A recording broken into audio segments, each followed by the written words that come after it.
I never believed in coincidences. As a history teacher, I've always taught my students that every event is connected to another by invisible threads of cause and effect. But nothing in my academic career could have prepared me for what happened that autumn day in Blackwood Forest. My name is Michael Brennan. Until 6 months ago, I was just a 45-year-old history teacher in a small town called Millfield, Pennsylvania. My life was predictable: classes, tests, historical documentaries on Friday nights. I was the kind of man who found comfort in routine. Everything changed when I took my students on a field trip to the forest. It was there we found something impossible: a silver ring belonging to a young nun, buried deep inside the trunk of a lightning-struck oak tree. A ring that belonged to a woman who had vanished 31 years ago.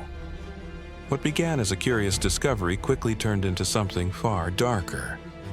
Why was Sister Catherine Marie's ring inside that tree? What really happened to her on that April night in 1988? And why did so many powerful people in our small town seem determined to keep this mystery buried? With each layer I uncovered, the search became more dangerous.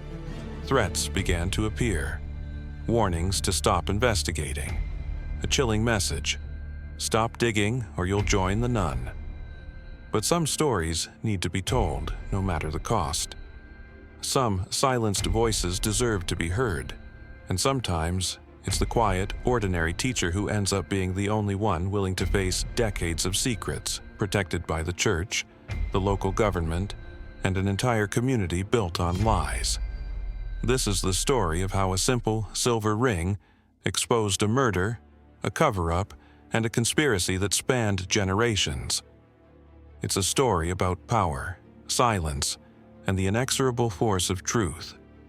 If you want to discover what really happened to Sister Catherine Marie, and why her ring was found inside that tree trunk 31 years later, don't miss the next episode in this series. Help me give voice to this story that's been buried for too long. Subscribe to this channel right now. Drop a like on this video and share in the comments what you think happened to the young nun who disappeared in 1988. The truth, like that silver ring, is waiting to be uncovered. I never thought I'd find myself obsessed with a decades-old mystery, but life has a way of pulling you into stories you never expected to be part of. My name is Michael Brennan, and until 6 months ago I was just a 45-year-old history teacher at Westlake High in the small town of Millfield, Pennsylvania. I'd been teaching there for 15 years, settled into a comfortable routine of lesson plans, faculty meetings, and quiet evenings at home with historical documentaries. That all changed on a crisp October morning when I took my students on a field trip to the old Blackwood Forest that borders our town. The forest had always been a place of local legends, but nothing truly sinister, just the usual small-town tales meant to keep kids from wandering too far from home. We were there to collect samples for an environmental science project my colleague had organized. "Stay together and don't wander off," I reminded the students as they spread out near the edge of the clearing, collecting fallen leaves and examining tree bark. The autumn air was cool against my face, carrying the earthy scent of decaying leaves and damp soil. I was helping Emma, one of my more enthusiastic students, identify a particular species of oak when we heard the commotion. A group of boys had ventured a bit deeper into the woods and were now calling out excitedly. "Mr. Brennan, you need to see this," shouted Tyler, one of my seniors. I hurried over, expecting to find some interesting wildlife or perhaps an unusual plant formation. Instead, I found them gathered around an ancient oak tree that had been partially split by a recent lightning strike. The tree was massive, its trunk scarred and blackened where the lightning had struck. "Look inside," Tyler said, pointing to the split in the trunk. I peered into the darkness of the fractured wood, pulling out my phone to use as a flashlight. That's when I saw it. Something metallic gleaming in the beam of light, embedded deep within the wood. Using a stick, I carefully worked it loose from the splintered interior, where decades of growth had nearly consumed it. It was a ring, small, delicate, and tarnished with age. But what caught my attention immediately was the distinctive design. A silver band with a cross and the letters SMS engraved on it. I recognized it instantly as a Sister of Mercy ring, given to nuns when they take their final vows. "That's weird," Emma said, looking over my shoulder. "How did a ring get inside a tree?" "Trees grow around objects," I explained automatically, though my mind was racing with other thoughts. If something's pressed against the bark long enough, the tree will eventually engulf it. But that explanation felt hollow even as I said it. This ring wasn't near the outer bark. It was deep within the trunk, as if it had been deliberately placed there, or as if... "Mr. Brennan, are you okay?" Emma asked, noticing my distracted expression. "Yes, I'm fine," I said, pocketing the ring. "Let's finish up here. It's almost time to head back." As we walked back to the bus, my thoughts kept returning to the ring. I couldn't shake the feeling that I'd seen something similar before. And then it hit me. The old newspaper clippings in the town library's archives that I'd browsed through for a local history unit last year. Headlines about a young nun who had disappeared without a trace in 1988. Sister Catherine Marie, if I remembered correctly. That evening, after grading papers and preparing the next day's lesson, I sat at my kitchen table examining the ring under the harsh light of my desk lamp. The tarnished silver told a story of decades past, and I couldn't help but wonder, could this simple object be connected to one of the town's most enduring mysteries?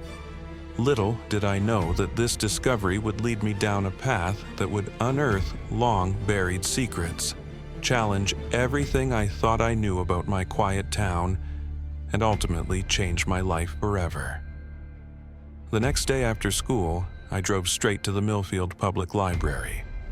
Martha Jenkins, the head librarian who'd been there since before I was born, greeted me with her usual warm smile. "Michael, twice in 1 month? To what do I owe this pleasure?" I smiled back, but got straight to the point. "Martha, do you remember that case from the 80s, the nun who went missing?"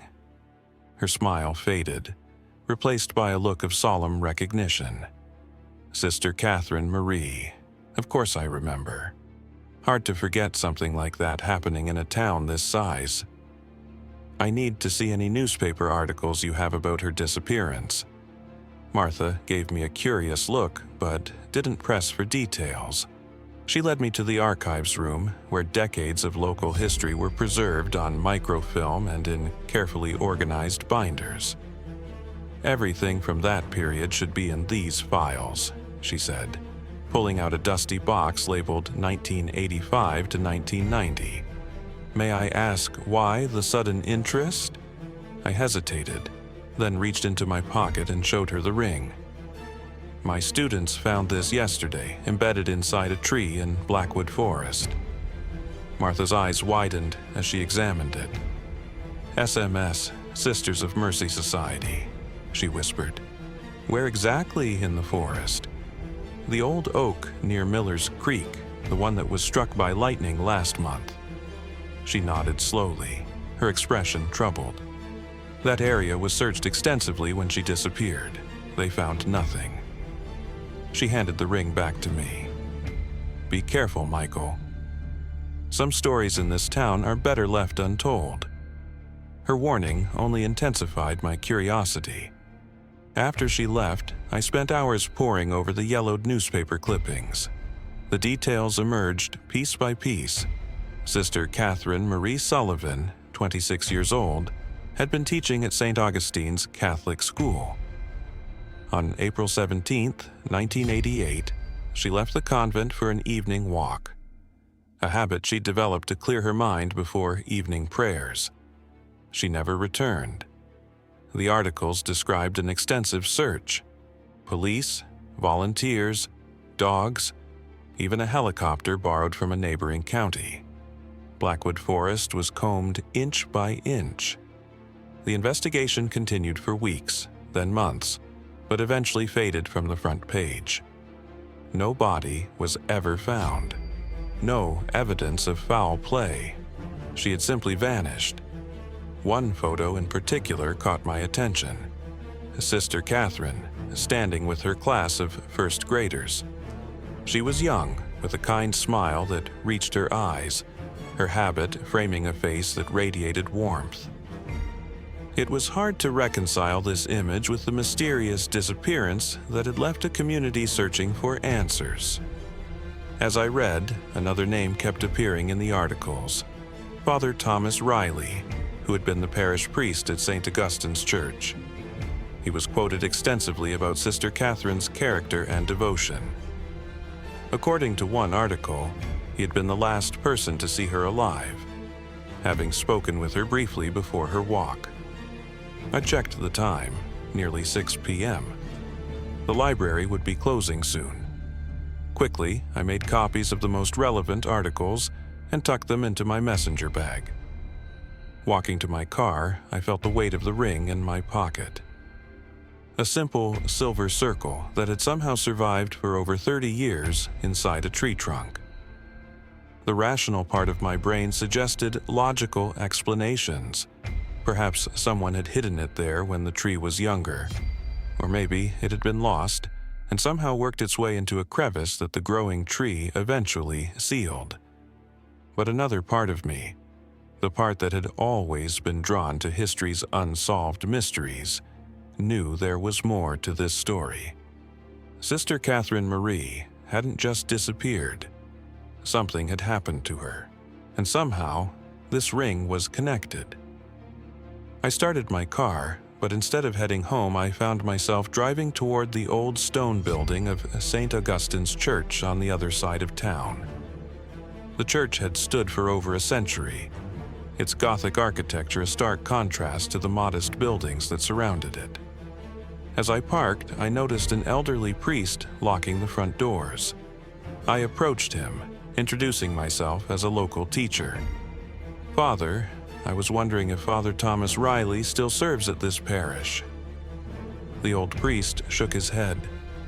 "Father Riley passed away 3 years ago. I'm Father Daniels. Is there something I can help you with?" I hesitated, then decided on a direct approach. I showed him the ring and briefly explained where it had been found. Father Daniels examined it with trembling hands, his expression unreadable. "Where did you say you found this?" "Inside a tree in Blackwood Forest. A tree that would have been standing when Sister Catherine Marie disappeared." He handed the ring back to me, his eyes now filled with unmistakable concern. "I'd be careful with this, son. The past has a way of disturbing the present when stirred." "Did you know her, Sister Catherine?" "No," he said quietly. "I came to Millfield long after, but I've heard the stories." He paused, looking toward the darkening sky.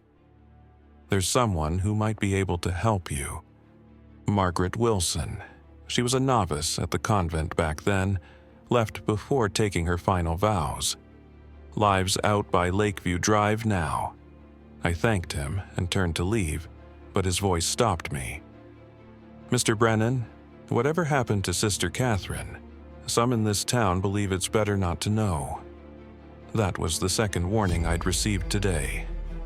As I drove home through the gathering dusk, I couldn't help but wonder what secrets Millfield had been keeping for the past 31 years, and why so many seemed afraid to uncover them.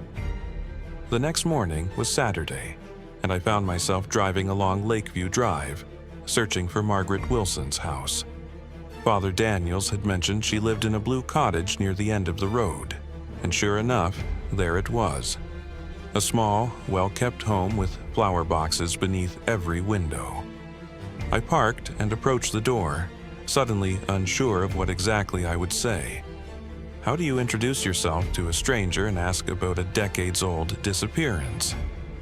Before I could knock, the door opened, revealing a woman in her early 60s with silver-streaked brown hair and alert eyes.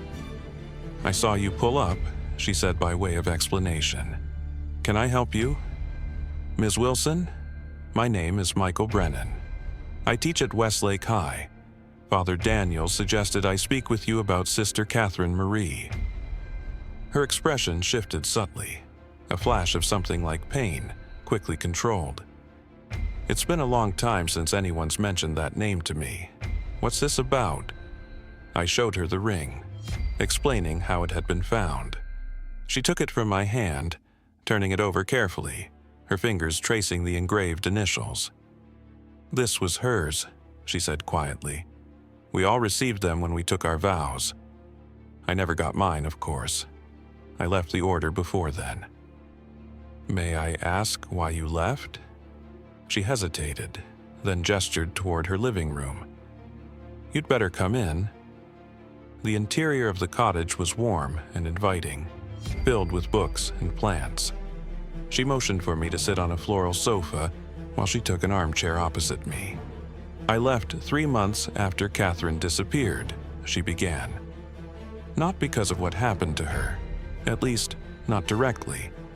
I left because of the way it was handled." Her voice took on an edge. "The church, the police, even the other sisters, everyone seemed too willing to accept that she had simply run away. The articles I read suggested there was an extensive search," I said. "Oh, there was a search. But the underlying assumption was always that she had chosen to leave, that she'd had some kind of crisis of faith." Margaret shook her head firmly. "I knew Catherine. She was devout, committed, fulfilled by her work with the children. She wouldn't have abandoned her vows." "Did you have any theory about what happened?" Margaret was silent for a moment, seemingly weighing her words. Catherine had been troubled in the weeks before she disappeared. She confided in me that she had learned something that disturbed her greatly. She wouldn't tell me what it was, only that it involved the integrity of the church, as she put it. "Did she mention anyone specifically? Father Riley, perhaps?" Margaret's gaze sharpened. "Why do you ask about Father Riley?" "The articles mentioned he was the last person to see her." She nodded slowly. "Yes, that's what he claimed. He and Catherine had a complex relationship. He was her spiritual advisor, but there was tension there. Catherine respected the church hierarchy, but she wasn't afraid to speak her mind when she felt something was wrong." "And she felt something was wrong?" "She never said exactly what. But the night before she disappeared, I heard them arguing in his office. I couldn't make out the words, just the tone. She was upset and he was defensive." I leaned forward. "Did you tell the police this?" "Of course, they questioned Father Riley, but he said they had merely been discussing theological differences. The detective seemed satisfied with that explanation." She paused. "A week later, the investigation was handed over to a different detective, and the focus shifted to the theory that Catherine had left voluntarily." "That seems convenient," I remarked. Margaret gave me a grim smile. "Doesn't it? Millfield has always been protective of St. Augustine's. The church is the heart of this community." I thought about this, turning the ring over in my hand. "The tree where this was found. It's at least a mile into Blackwood Forest, pretty far for an evening walk. Catherine often walked in the forest. She said it was where she felt closest to God, away from the stone walls of the church." Margaret's eyes grew distant. "The police searched that forest repeatedly. How did they miss finding this?" "It was inside the tree, not near it," I reminded her. "The only reason we found it is because lightning split the trunk open." She nodded, but I could tell she was troubled. "After all these years, why now?" "What do you hope to accomplish by digging into this old tragedy, Mr. Brennan?" It was a fair question, and one I hadn't fully answered for myself. I'm not sure, I admitted, but finding that ring feels like Catherine is asking to be remembered, to have her story told correctly. Margaret studied me for a long moment. There's someone else you should talk to, Robert Lawson. He was the original detective on Catherine's case before it was reassigned. He retired from the force years ago, but he still lives in town, over on Maple Street. As I stood to leave, Margaret reached out and touched my arm. Be careful, Michael. This town has secrets it doesn't want revealed. Catherine discovered one of them, and look what happened to her. You really believe she was killed because of what she knew? I believe that Catherine would never have abandoned her calling, and I believe that finding out what happened to her might be dangerous. She pressed the ring back into my palm. Whatever you discover, Catherine deserves justice, even after all these years. As I drove toward Maple Street, I couldn't shake Margaret's warning. 2 people had now cautioned me about pursuing this case. What could have happened in this quiet town that would still evoke such fear 3 decades later? The ring felt heavy in my pocket. A small circle of silver that had somehow survived, hidden away inside a living tree, waiting to be found. Just like the truth about Sister Catherine Marie, preserved somewhere beneath years of silence, waiting for someone to bring it into the light. Robert Lawson's house on Maple Street was easy to spot, a no-nonsense brick ranch with a meticulously maintained lawn and an American flag fluttering from a pole by the door. Before I could knock, a gruff voice called out from the side yard, "If you're selling something, I'm not buying." I walked around to find a man in his 70s pruning a rose bush. Despite his age, he had the solid build of someone who had kept physically active throughout his life. Sharp blue eyes assessed me from beneath bushy white eyebrows. "Mr. Lawson? I'm Michael Brennan. I teach at Westlake High." "I know who you are," he replied, turning back to his roses. Small town. Word gets around when someone starts asking questions about old cases. I was taken aback. Word gets around that quickly. He snipped another branch before answering. "Margaret Wilson called me. Said you might be coming by. Said you found something in Blackwood Forest." I pulled out the ring and held it out to him. Inside a tree that was struck by lightning. Lawson set down his pruning shears and took the ring, examining it with the practiced eye of someone who had spent a lifetime looking for details others might miss. "Sister Catherine's," he said. It wasn't a question. "You remember her ring specifically?" "I remember everything about that case." He gestured toward a pair of lawn chairs. "Might as well sit. This isn't a short conversation." Once we were seated, Lawson continued. 31 years is a long time, but some cases stay with you. Hers was one of them, my last major investigation before they pulled me off it." "Why were you removed from the case?" A bitter smile crossed his weathered face. "Officially?" "Resource allocation. They said a senior detective was needed on a double homicide in the next county." "Unofficially?" He shrugged. I was asking too many questions about the wrong people. "People like Father Riley?" Lawson's eyes narrowed. "You've done your homework?" "Yes, Father Riley was high on my list of persons of interest. He was the last to see her alive, by his own admission, and there were inconsistencies in his statement." "What kind of inconsistencies?"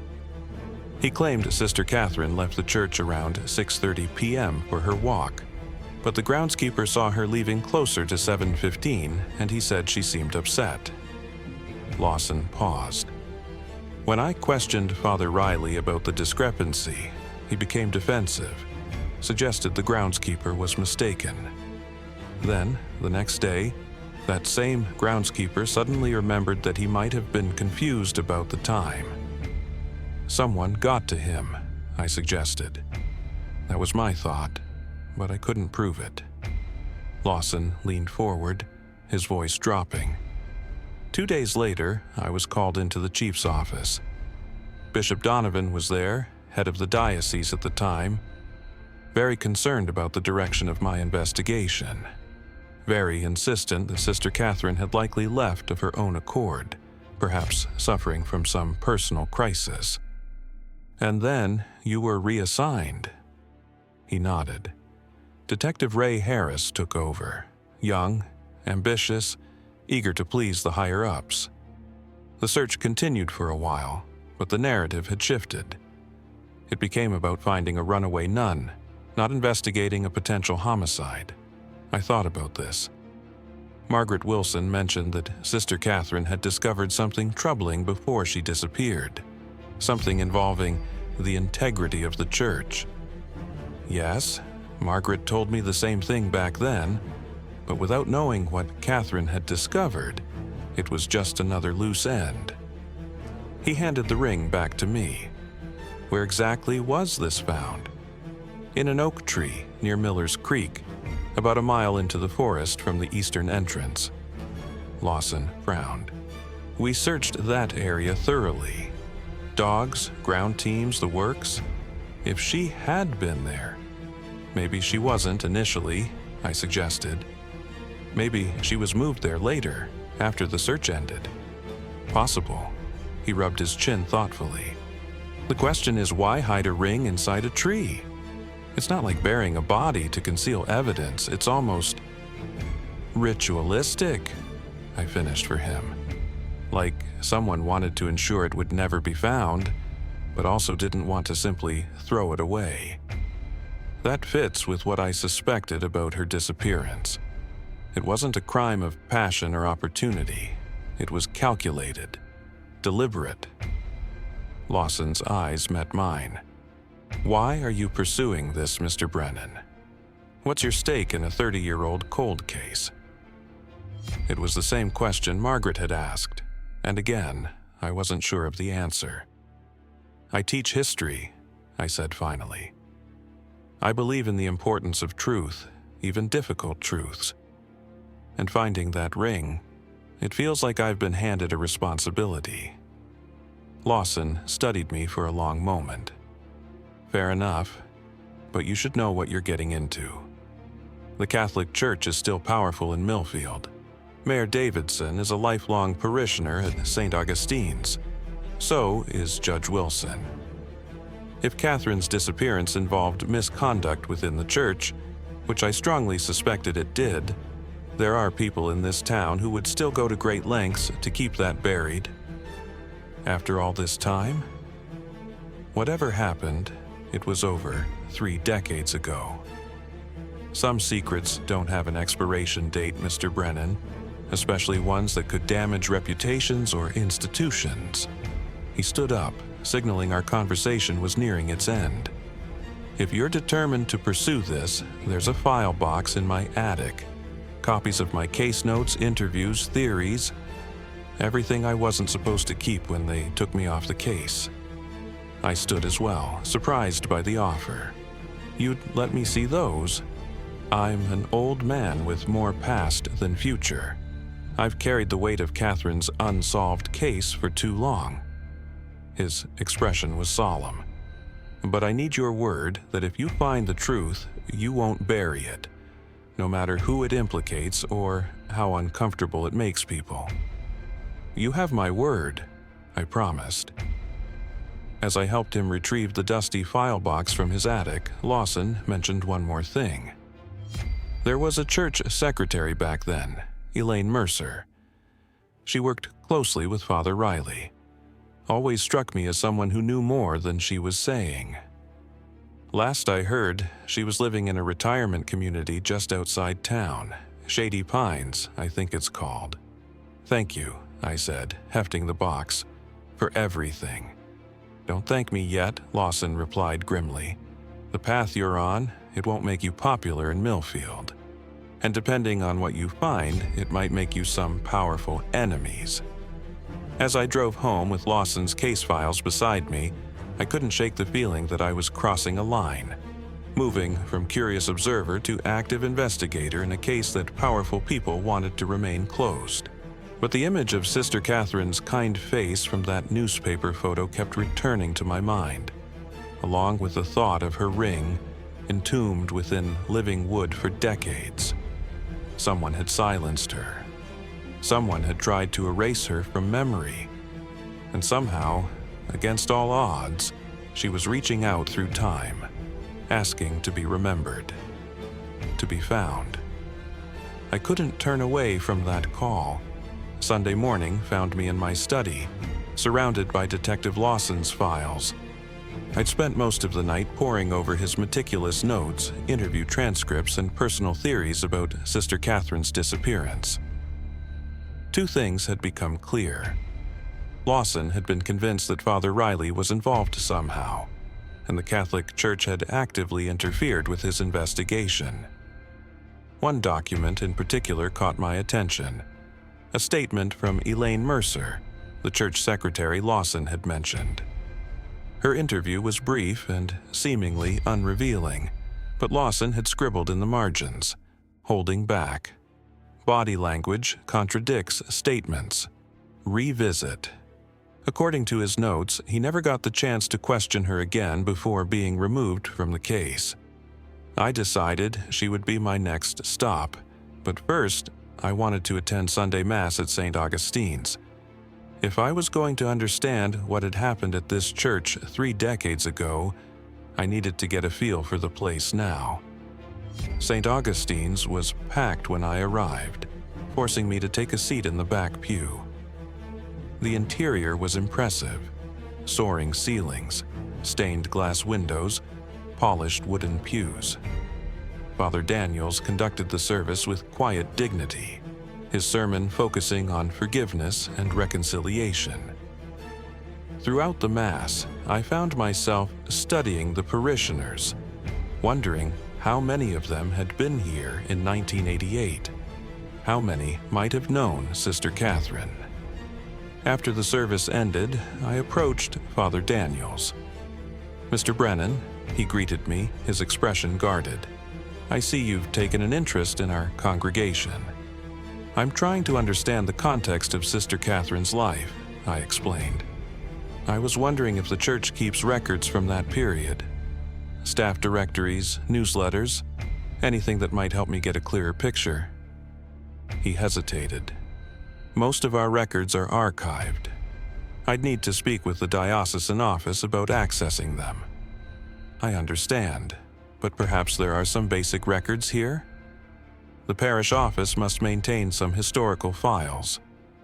Father Daniels seemed about to refuse, but an elderly woman approached us, her curiosity evident. "I couldn't help overhearing," she said. "You're interested in the church history?" "Mrs. Blackwood?" Father Daniels nodded respectfully. "This is Michael Brennan. He's researching a historical matter." "Sister Catherine," I said directly, watching their reactions. Father Daniels tensed, but Mrs. Blackwood's eyes widened with recognition. "Catherine Sullivan," she said softly. "I remember her well. I was on the parish council when she taught at the school. Such a lovely young woman." She turned to Father Daniels. "Surely we can help Mr. Brennan with his research. The archives in the basement contain all the parish records from the 80s. Outmaneuvered, Father Daniels conceded with a tight smile. "Of course, Miss Reynolds in the office can assist you tomorrow, Mr. Brennan. The parish office is open from 9 to 3.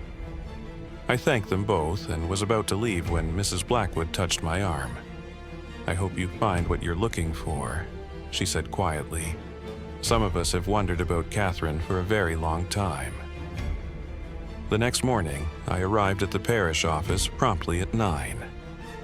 Ms. Reynolds, a middle-aged woman with an efficient manner, led me to a small room in the basement where dozens of cardboard boxes lined metal shelving units. "These are organized by year," she explained, pointing to the labels. 1988 would be in those boxes there, Please sign this form indicating what materials you're accessing and for what purpose. I wrote historical research as my purpose and handed the form back to her. I'll need to lock you in for security reasons, she said. Just knock when you're finished and I'll let you out. Once alone, I went straight to the 1988 boxes.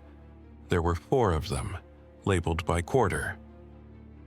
I started with the first quarter, which would cover the period leading up to Sister Catherine's April disappearance.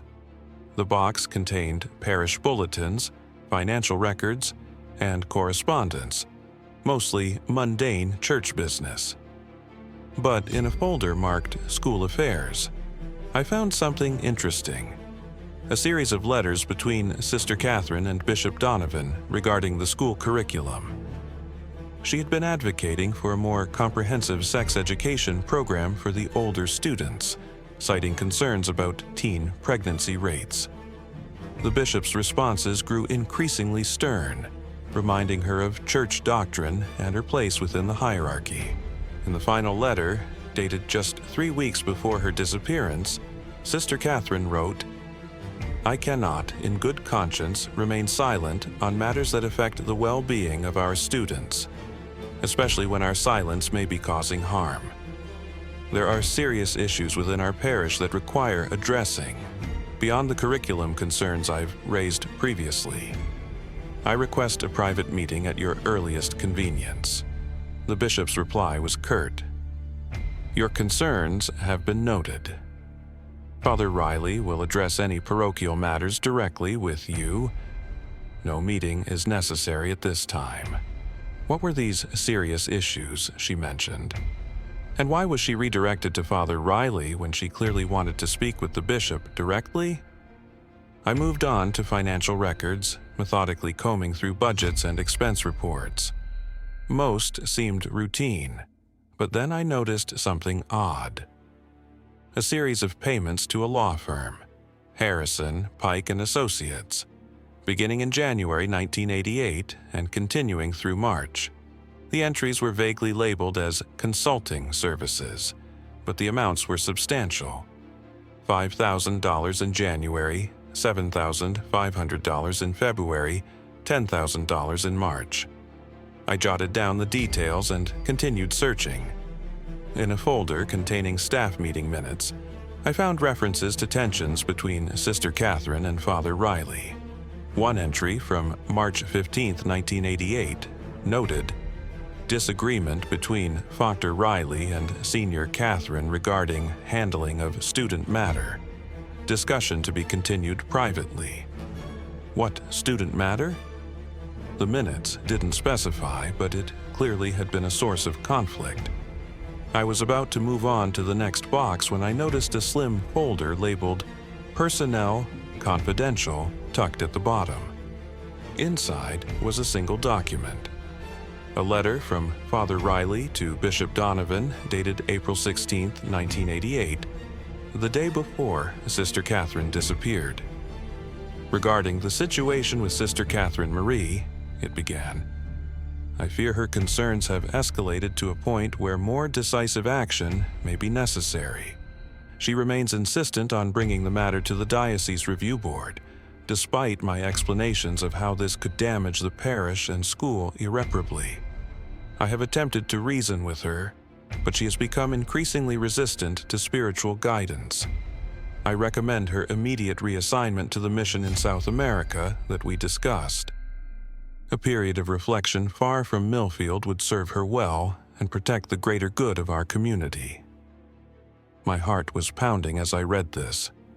The letter confirmed that Sister Catherine had discovered something serious enough that the church leadership wanted her removed from Millfield altogether, and it was written the day before she vanished. I carefully photographed the letter with my phone, along with the financial records and meeting minutes that seemed relevant. As I was returning the folders to their boxes, I heard voices outside the door, Father Daniels and another man. "Shouldn't have allowed access without consulting me first," the unfamiliar voice was saying angrily. "Mrs. Blackwood put me in an impossible position. Father Daniels replied. Refusing would have raised more questions. Besides, those records are 30 years old. There's nothing in them that... You don't know that, the other man interrupted. We can't afford any complications, not with the property deal so close to completion. Their footsteps moved away, their voices fading. Property deal? I wondered how that connected to Sister Catherine's case, if at all. I made a mental note to look into any current church business dealings. I knocked on the door, and Miss Reynolds appeared moments later to let me out. I thanked her for her help and left, my mind racing with what I'd discovered. Sister Catherine had been in conflict with Father Riley over some serious issue involving students. She had tried to escalate her concerns to the bishop, but had been blocked. And the day before she disappeared, Father Riley had recommended she be sent away. The coincidence was too great to ignore. Whatever Sister Catherine had discovered, it had made her a threat to the church leadership. And rather than being sent to South America as Father Riley had suggested, she had vanished entirely. My next step was clear. I needed to speak with Elaine Mercer, the former church secretary. If anyone knew what was happening behind closed doors at St. Augustine's in 1988, it would be her. And then I needed to find out what property deal Father Daniels and his visitor had been discussing. The pieces were beginning to fit together, forming a picture of institutional secrecy and potential corruption. But the central mystery remained. What happened to Sister Catherine Marie on that April evening in 1988? And how did her ring end up inside a tree deep in Blackwood Forest? Shady Pines Retirement Community sat on the outskirts of Millfield, a cluster of tidy buildings surrounded by well-maintained gardens. The receptionist at the front desk smiled as I approached. "I'm here to see Elaine Mercer," I said, signing the visitor log. "Oh, lovely." Elaine doesn't get many visitors. She checked her computer. She should be in the community room right now. It's bingo morning. I followed her directions to a large, sunny room where about 20 seniors were engaged in a lively bingo game. It wasn't hard to spot Elaine Mercer. Detective Lawson had included her photograph in his files. Despite being in her 80s now, she had the same sharp features and attentive eyes I'd seen in the 30-year-old picture. I waited until the game ended before approaching her. "Ms. Mercer, my name is Michael Brennan. I was hoping I could speak with you about your time as secretary at St. Augustine's." Her expression immediately became guarded. "That was a long time ago. What's this about?" "Perhaps we could talk somewhere more private." She studied me for a moment, then nodded. "My apartment is just down the hall." Her living space was small but comfortable, with family photos on every surface. She motioned for me to sit in an armchair while she settled into a recliner opposite me. "Now," she said firmly, "tell me why you're really here." I decided on directness. I showed her the ring, explaining where it had been found. "I believe this belonged to Sister Catherine Marie Sullivan." Elaine's hand trembled as she took the ring, her composure cracking visibly. "Where did you say this was found?" "Inside a tree." I nodded. "Miss Mercer, I know you were interviewed by Detective Lawson after Sister Catherine disappeared. I've read the transcript. He believed you knew more than you were telling him." Her eyes flashed. "Robert Lawson. Is he still alive?" "Yes. In fact, he encouraged me to speak with you." She was silent for a long moment, turning the ring over in her fingers. Finally, she spoke, her voice barely above a whisper. "I've carried this secret for 31 years. I thought I'd take it to my grave." "What secret, Miss Mercer?" She looked up at me, her eyes suddenly clear and determined. "I knew what happened to Catherine. Not all of it, but enough. And I said nothing." My heart pounded. "Why don't you start at the beginning?" She nodded, settling back in her chair. I was Father Riley's secretary for 15 years. I saw everything that happened in that parish office, who came and went, what was discussed. In early 1988, a 16-year-old girl came to see Father Riley, Angela Moretti. She was upset, crying. I couldn't hear exactly what was said, but I could tell it was serious. What happened next? I prompted gently. Over the next few weeks, Angela came to see Father Riley several times, always after school hours, always alone. Then in March, Sister Catherine began to get involved. She was Angela's teacher, you see. She noticed the girl was troubled, withdrawn. Elaine's fingers tightened around the ring. One day, I overheard Catherine confronting Father Riley. She said Angela had confided in her, and that the situation was unconscionable. Did you know what situation they were referring to? Elaine nodded slowly. Not at first, but pieces fell into place. Angela stopped coming to church. Her parents, devout parishioners, suddenly transferred her to a boarding school upstate. And then the payments started. The payments to Harrison, Pike and Associates, I said, recalling the financial records. She looked surprised. You know about those. I found them in the church archives. What were they for? Legal services officially. But really, it was hush money. A settlement with the Moretti family, arranged through the law firm to keep it quiet. Her voice dropped to a whisper. Angela was pregnant, and Father Riley was the father. The revelation hit me like a physical blow. And Sister Catherine found out. Yes, Angela trusted her, told her everything. Elaine's eyes filled with tears. Catherine was furious. She went to Father Riley first, demanding he confess to the bishop, resign his position. When he refused, she threatened to go to the police. So, Father Riley wrote to the bishop, recommending she be sent away to South America, I said. Again, Elaine looked surprised. You found that letter? Yes, it was dated the day before she disappeared. The bishop never had a chance to act on it. The next evening, Catherine went for her walk and never returned. Elaine's hands were shaking now. That night, around 9 p.m., Father Riley called me at home. He was distraught. He asked me to come to the church immediately. When I arrived, he was in his office, drinking heavily. His knuckles were bruised, and there was blood on his sleeve. My mouth went dry. What did he tell you? He said there had been an accident, that he and Catherine had argued in the forest, that things had escalated. He claimed she had fallen and hit her head on a rock. Elaine's voice was hollow, but I didn't believe him. The way he looked, the state he was in, I knew it was worse than he was saying. Did he tell you what he did with her body? She shook her head, number. He just said he had taken care of it and that no one would find her. He swore me to secrecy, reminded me of my duty to the church, to God. Her bitter laugh held no humor.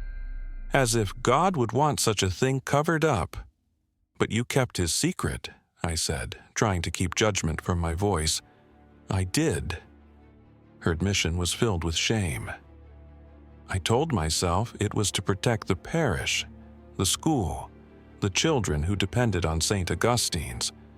But really, I was protecting myself, my position, my reputation in the community.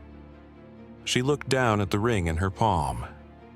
When Detective Lawson questioned me, I wanted to tell him everything. But by then, Bishop Donovan had become involved. The message was clear. This matter would be handled internally. The church would take care of its own. So, Catherine's killer went unpunished, I said, unable to keep the edge from my voice.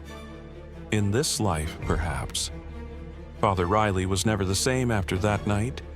He became withdrawn, depressed, started drinking more heavily. In his final years, he suffered from dementia.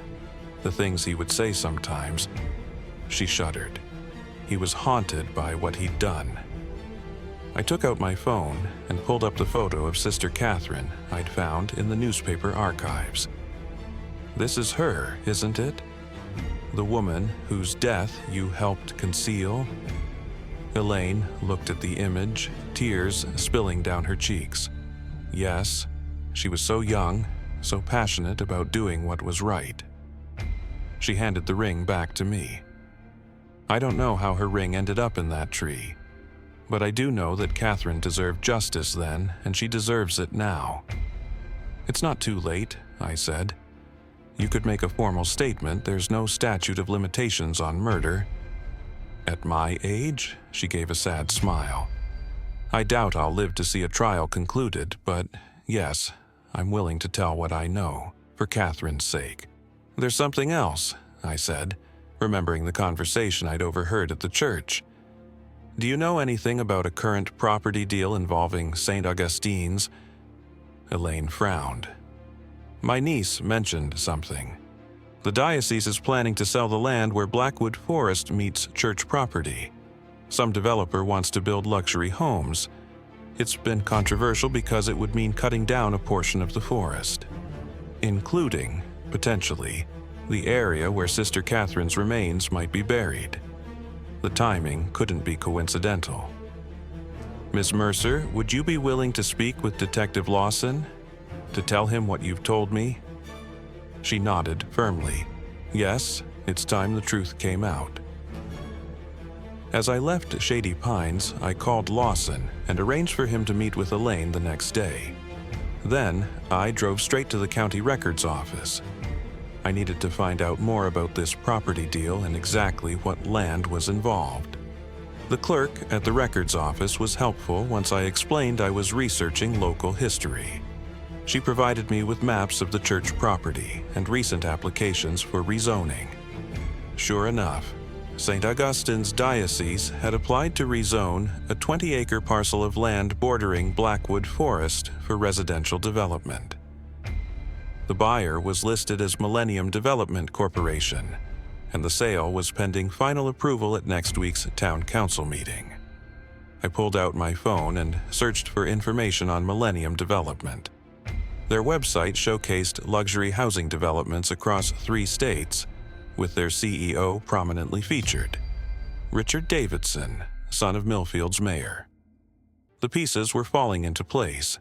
If Sister Catherine's remains were buried in or near the section of forest slated for development, construction could uncover them, exposing a 30-year-old murder and the church's role in covering it up. No wonder Father Daniels had been concerned about my research. As I drove home, my mind raced with next steps. Elaine's testimony was crucial, but it might not be enough on its own. We needed physical evidence, and the most likely place to find it was somewhere near where the ring had been discovered, a location that might soon be bulldozed for luxury homes. I realized with grim certainty what I needed to do next. Return to Blackwood Forest and search the area around that lightning-struck oak tree. If Father Riley had buried Sister Catherine nearby, there might still be evidence to be found, and I was running out of time to find it. I decided to return to Blackwood Forest at dawn the next day.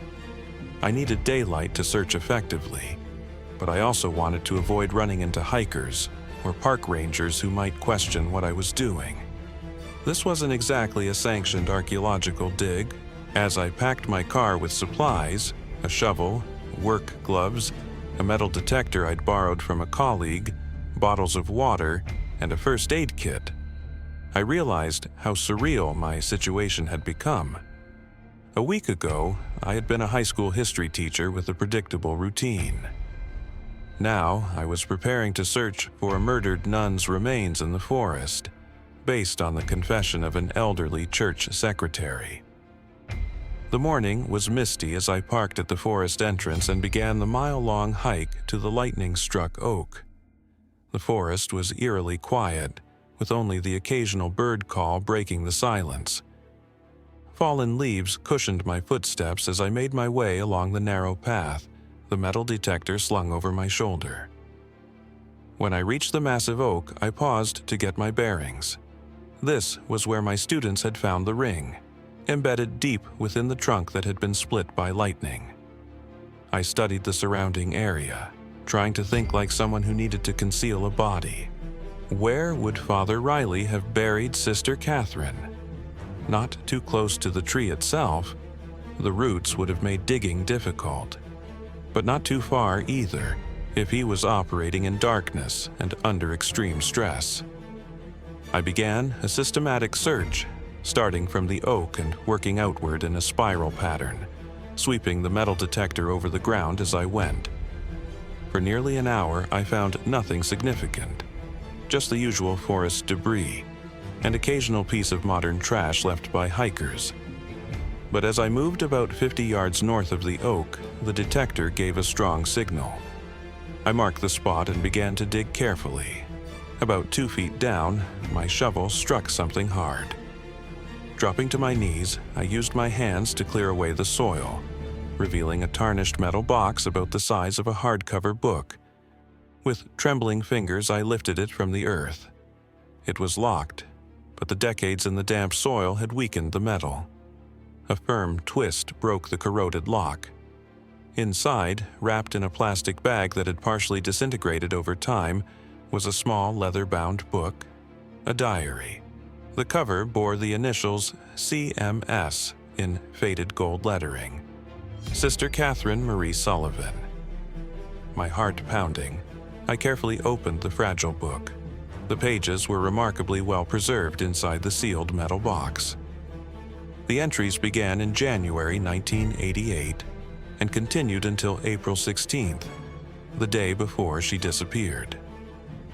I couldn't read the entire diary there in the forest, but I skimmed the final entries, my fingers careful with the delicate pages. April 10th, 1988. Angela came to me after class today. She's decided to keep the baby, despite her parents' insistence on adoption. I admire her courage, but I fear for her future. Father Riley continues to deny everything, claiming Angela is confused or lying.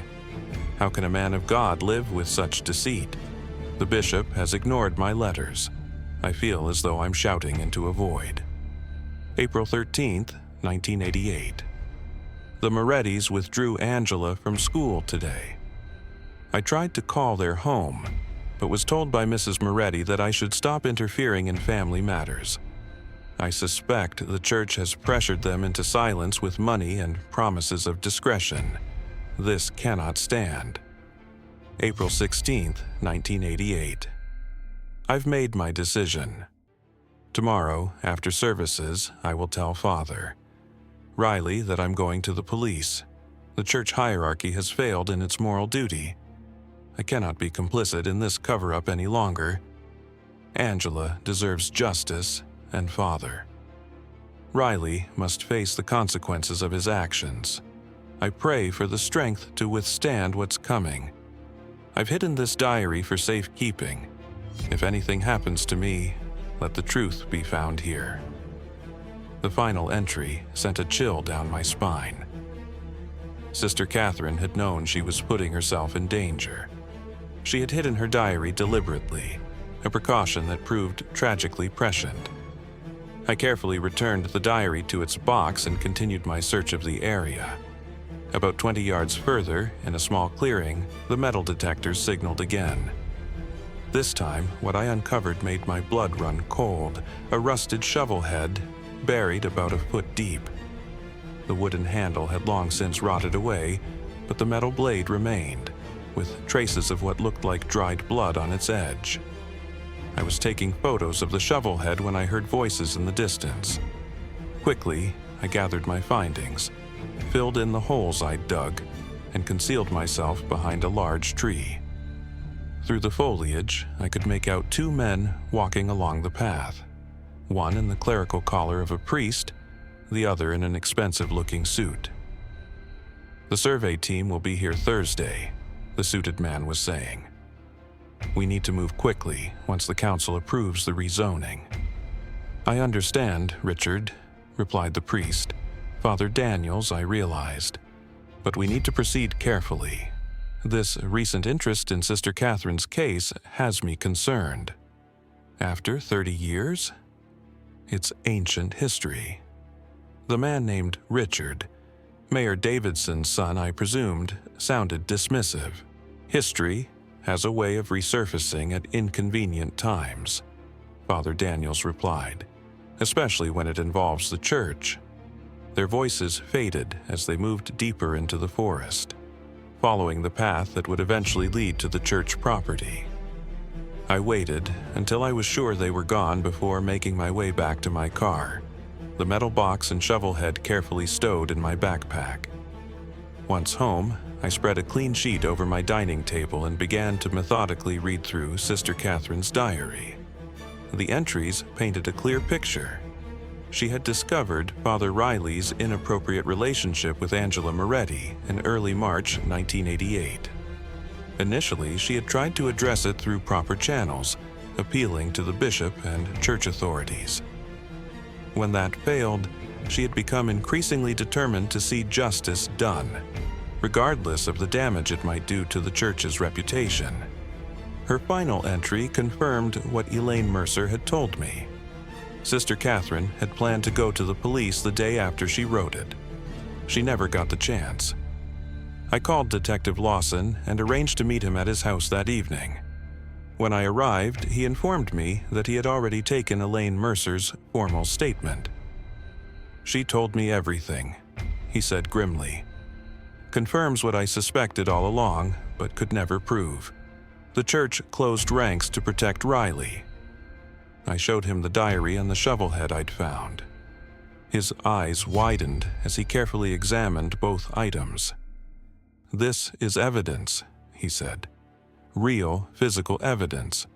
The diary establishes motive, and the shovel, if that's blood on it, could be the murder weapon. But will it be enough?" I asked. "Father Riley is dead, Bishop Donovan too, probably." "It's not about prosecuting the dead," Lawson replied. "It's about justice for Catherine and about exposing the cover-up." He looked at me seriously. "This isn't just about one priest's crime anymore. It's about an institution that valued its reputation over a young woman's life, over the abuse of a teenage girl. That's a story that needs to be told." "There's more," I said, explaining about the property development and what I'd overheard in the forest.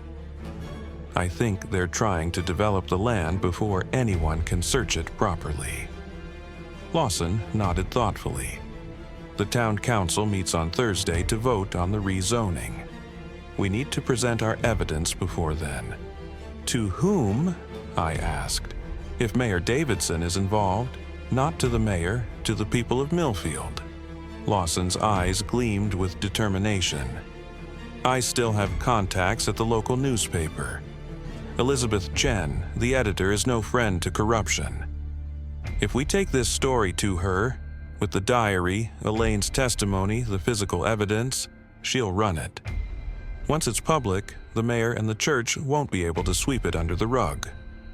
It was a bold plan, but I saw no alternative. We agreed to meet with Elizabeth Chen the next morning. As I drove home, however, an uneasy feeling settled over me. We were about to challenge powerful institutions in a small town where those institutions had held sway for generations. And while Father Riley might be dead, others involved in the cover-up were very much alive, and had a lot to lose if the truth came out. I checked my rearview mirror more than once on the drive home, unable to shake the sensation that I was being watched. The ring in my pocket felt heavier than its actual weight, a tangible reminder of the burden I had taken on. Sister Catherine had died seeking justice. I was determined her sacrifice wouldn't be in vain, but I couldn't help wondering what price I might pay for pursuing this truth. As I pulled into my driveway, my phone buzzed with a text from an unknown number. "Stop digging or you'll join the nun." No signature, no context needed. The threat was clear. I sat in my car for a long moment, the phone in my hand, my heart pounding. Then I took a deep breath and made my decision. I wouldn't be intimidated. Tomorrow, we would take the story to the press, and the long-buried secrets of Millfield would finally be exposed to the light of day.